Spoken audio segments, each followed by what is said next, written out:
Alright, so this lick is just completely insane, and it has some really great insight into how to utilize the Dorian mode, some different ways of thinking to maneuver around that scale, and also how you can utilize the altered scale over a minor chord. So it's got a cool combination of two different tonalities that can be used over a minor chord, and plenty of double time stuff. I can't do it anywhere near as fast as he does it. It's kind of terrifying how fast he plays it, but I do my best, but it's not anywhere near the speed that he can do it at. But this is over So What. It's a live recording of him just jamming on So What. I'll put the link in the comments.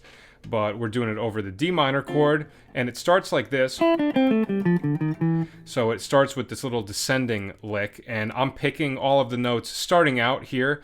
I'm not sure about the exact articulations that he's doing. I know he picks a lot, but the way I articulated it is more just like what's comfortable for me. But right here, I'm picking every note. So pointer finger starts on E, and then ring finger on D, pointer on C, ring finger on A, pointer finger on G. Looks like A minor pentatonic so far. And then right here, you have your pinky on F, and then pointer finger on D, middle finger on D sharp, and then I shift. I put my pointer finger up on E, so now I'm in the 7th position. So once I hit that E note, that's beat 1. 1, 2, 3, 4, 1. Okay. So intervallically, that's just 9, root, flat 7, 5, 4, 3, flat 3rd, and then chromatic from the 1 up to the 9. So right here is the really cool Dorian stuff that I was talking about. So what's so interesting about that line is if you took D minor 7 out of the equation and you just looked at this line in terms of the note choices, it looks like a line straight out of C major. Right? If you look at the arpeggios used. Which makes sense because if you're in Dorian, D Dorian is the same as C Ionian, right? So one thing that you can do when you're playing over Dorian is go down a whole step and think Ionian, or just major scale, whatever you prefer to call it. And that will change some of the notes that you're targeting, because like if you look at these arpeggios, like a C major 7 arpeggio, that has a really great sound over D minor because it gives you the 13, the 4, the 9, and the flat 7. So gives you that Dorian sound because you have the 6, but there's no 3rd in it, so it kind of like it sounds like it could be suspended or Dorian. So this line, we start here with our pointer finger on E, and then I hammer on, we do an E minor 7 arpeggio, so E, and then I hammer on my pinky to the G, then ring finger on B, pointer finger on D, and you slide down a fret to C sharp. Now right here, little like C major 7 arpeggio type thing. So ring finger on B, and I'm hammering on my pinky to C, and then I do this little sweep. Middle finger on E, ring finger on E, middle finger on G, pointer finger on B. So it's a C major 7 arpeggio. And you do this little slur from B chromatically up to D.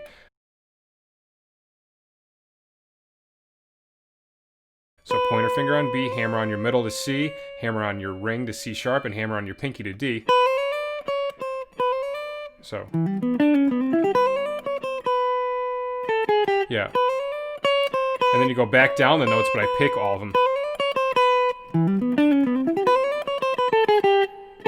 And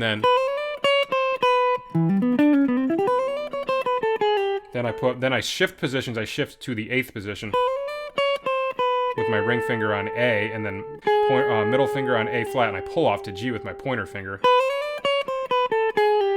So now all together we have. Now that's a great sound over D minor, because like I said, you're kind of emphasizing the 13.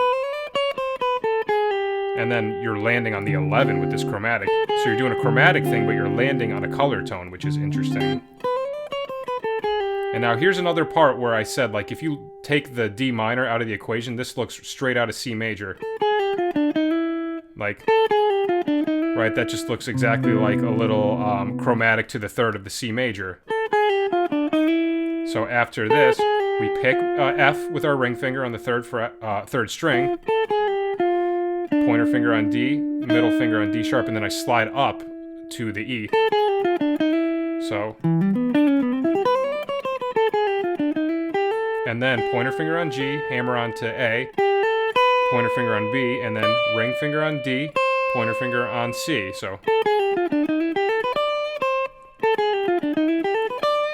and once again, if we're looking at that against D minor, which is what it's being used over, another cool chromatic part is where it goes. Because, like I said, normally if we looked at that as the chromatic around the third of the C major, that that would make sense. But now in the context of D minor, you're doing chromatic landing on the 9th. So once again, like right here, chromatic landing on the 11, chromatic approach to the 9. So 2 different spots where he's doing a chromatic approach that's landing on a color tone. Really interesting. So now we have...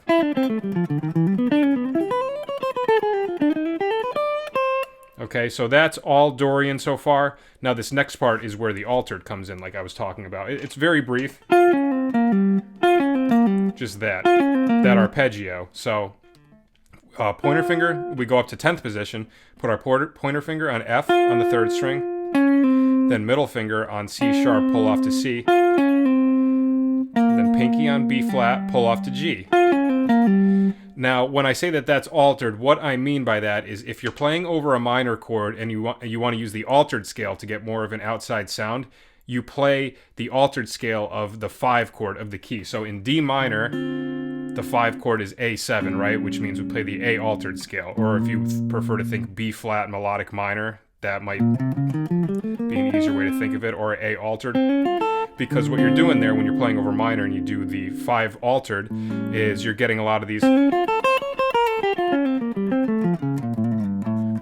really like tense kind of notes that resolve themselves to D minor. So you can just use it just to create some tension over just a stagnant minor chord, and that's what he's doing here.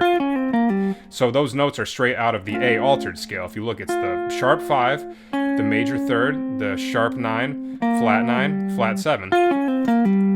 Okay, and if we look at those notes against D, like what intervals we're getting by using those, we have the flatted 3rd, which that's not outside, right? Major 7, which gives us a little bit of an outside sound, and then the flatted 7. So mixing the major and minor 7 together gets a really cool effect. This right here is our flat 6, and that's our 4. So a couple of notes that give us a little bit of an outside sound, which is cool to kind of mix with the Dorian. So now we have...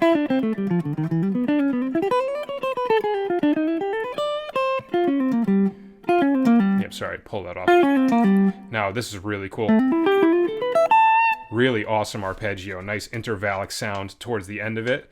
So pointer finger is on A in the 12th position. Hammer on to C. Ring finger on E. Pointer finger on B. So it's like an A minor 7 arpeggio. And now this is a really cool Dorian arpeggio. Amazing sound. Middle finger on E on the 4th string, and you hammer on your pinky to F. Then ring finger on E on the 4th string, and then you hammer on to F with your pinky, ring finger on A, and then pointer finger on B and E. So that's like if you could look at that as like a D minor 6-9 kind of arpeggio, right? You have the 9, flat 3, 5, 6, 9. And then our pinky stretches up to the 17th fret, the A note. So I love that because you get that 4th stretch, the 12th fret up to the 17th fret, intervallically, that's a 4th. That always has a really cool open sound. So, and I love the sound of that. That's a great arpeggio. So now we have...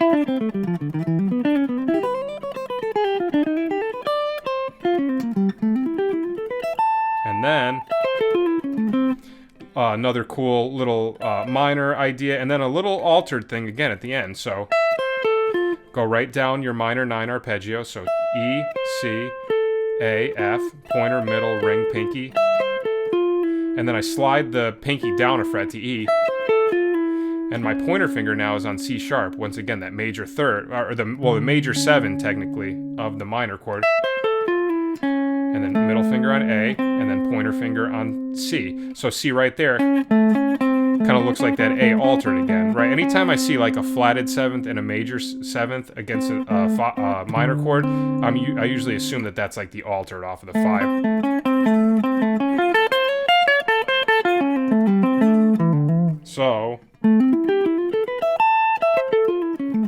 So you get the Dorian and then altered. So a great combination of Dorian, the altered scale, and some chromaticism that lands on color tones, which is also really cool. So a lot of great stuff from this line. So I'll do it slow a couple times and then I'll speed it up.